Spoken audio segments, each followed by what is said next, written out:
in Kate?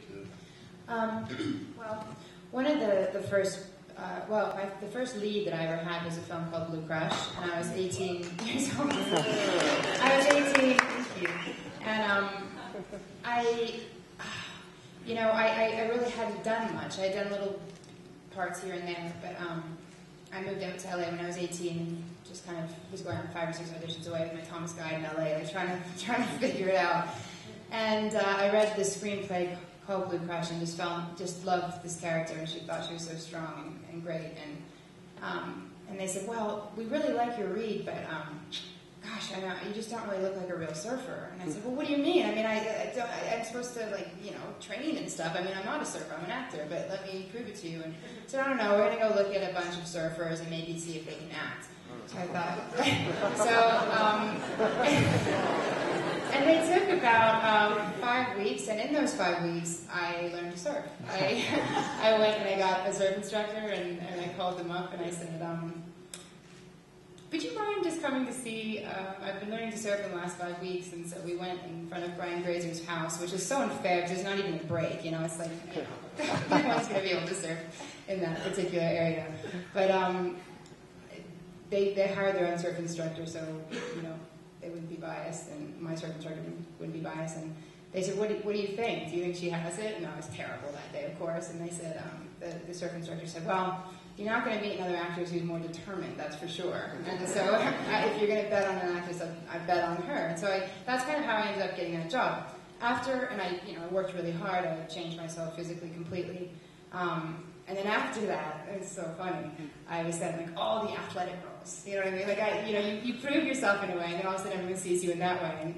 And this is the very long-winded version to tell you how I got into independent film. I was sent a script after Blue Crush, the one that was sort of amidst all the athletic films, called Wonderland, which was also with Mr. Lucas.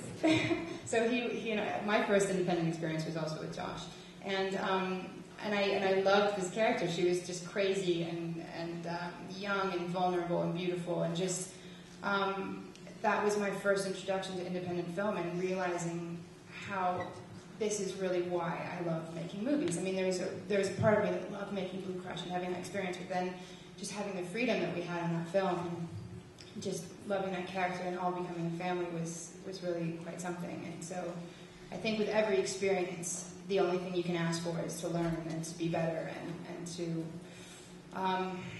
take it into the next one. And with independent cinema, I think you have to survive in order to get through it, because it's so challenging at times, and you have to love it. And I think you learn a hell of a lot on those films. Can you still surf? I haven't surfed in a long time. I feel like I almost overdosed on that film. I was so scared, and I was so stressed out every day, that I wasn't going to be able to perform. And I left it there. But I don't know. Maybe later in my life I'll pick it up again. I don't know. Now, one of the things that you mentioned and I mentioned in the second half of the question was about small parts or small moments or moments in the films that you've made which sort of were meaningful or touching. It didn't have to be a big concept. Can you talk about a time when you made a film where there was some moment that you felt really conveyed the whole experience of the film, or conveyed your experience of making the film that meant something to you and you felt got conveyed to the audience? Like, you have a lot of that although you're not in it, in The Hungry Ghost. I mean, the movie has that whole, there's all these little moments in the ensemble there that it's not about the big moments, it's those little moments. And I know all of you have done films, because I've seen a lot of them, where you had little moments that really made the movie. Anybody have one that you think of? Well, mine is in Glory Road, when at the end of the story, when he wins the championship, I was, honestly overacting at this great celebration and having a ball doing it. And the director came and said, the reality is, I think you would be emotionally crushed by the success. And so in that I thought about that for a second, and in that moment, when he wins the championship, he sits down and goes almost numb and quiet. And it, to me, said the truth of that whole character in that whole film, and is my favorite moment of the movie, which shows how it wasn't my moment, it was the director's. One for you, or several? I don't know why this just came to mind, but it did, so I'll just say it. A scene in Sopranos where James Gandolfini and I had to throw half of Joe Pantoliano's body off of a cliff. We had already buried his head fields on it. But we were shooting on some cliff, I don't know where, it's a state park way out near Pennsylvania. And so we rehearsed the scene, and then it was they said, you got a really long time, it's gonna take forever to light this. And it was really dark, and James and I and one of the executive producer writers went into the trailer and drank a bottle of wild turkey. So we came out, I don't know why this came into my head, but we came out to shoot the scene, and we were shit-faced. They were so afraid we were gonna fall off the cliff that we had to chain our legs to trees. We don't see it. So we could throw the body off the cliff. Truly meaningful moment, I think. And for some reason, I don't know why, but it's one of those things I'll always remember. I do remember.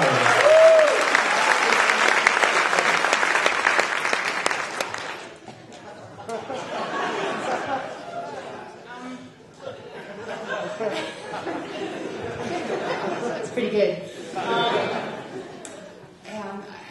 I also have a version that I'm not going to share.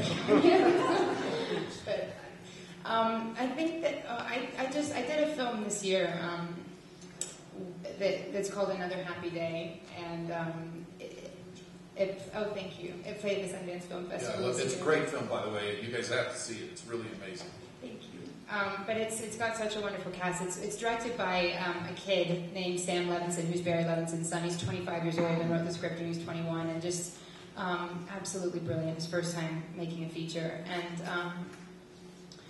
it's funny. I guess a lot of people ask me like, "Oh, well, do you get nervous working with a first-time director?" And for anyone who's going to be a first-time feature director, absolutely not. I mean, to me, it's all about the truth of that person and their vision and their belief in it and their understanding of the characters and the relationship. So just know that, I think that everyone, if you have that desire, everyone's happy to kind of collaborate and work together.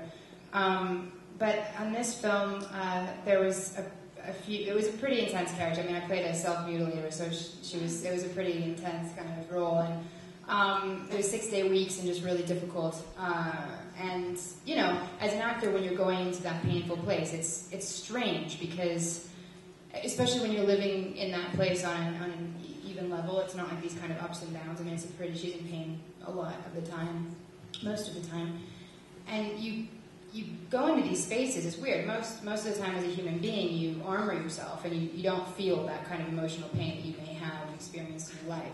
You get through the day and sort of learn to live with it. And so it was difficult. And there was a particular scene where Sam, the director, he wanted me to. My character was supposed to have like sort of breakdown in the bathroom, like a real panic attack, which I'm no stranger to. And but I said to him, I could feel you literally do go to a very strange emotional place when you go down the vortex. And I said to him, he said, I really need you to go there, And I said, I know. And he said, no, I mean, I really need you to go there, deeper than you think. And I sort of could feel the sort of panic of literally emotionally kind of being overcome with, that sort of fear and pain. And then he just looked at me and he said, I'll bring you back, And it was really just such an amazing, kind of beautiful thing for a 25-year-old kid to say. He really, I don't know, I guess I'm just sharing sort of story, and that it's so important and so beautiful. And for me, it sort of changed, I think it will really change the way that I go into every film with a deeper kind of courage and understanding of myself as an actor from working with him and from having these moments on the film, because it's exhilarating. I mean, you live for these moments to kind of take off and soar and not know where it ends and where it begins. And when you have someone who can just, believe in you and guide you there and take you to those places is pretty extraordinary. So I don't know. That's the one that's most recently on my mind. Well, he won an award for the film at Sundance, and it's a really powerful film, and I'm sure it'll be coming out soon, which I really enjoyed it. Now,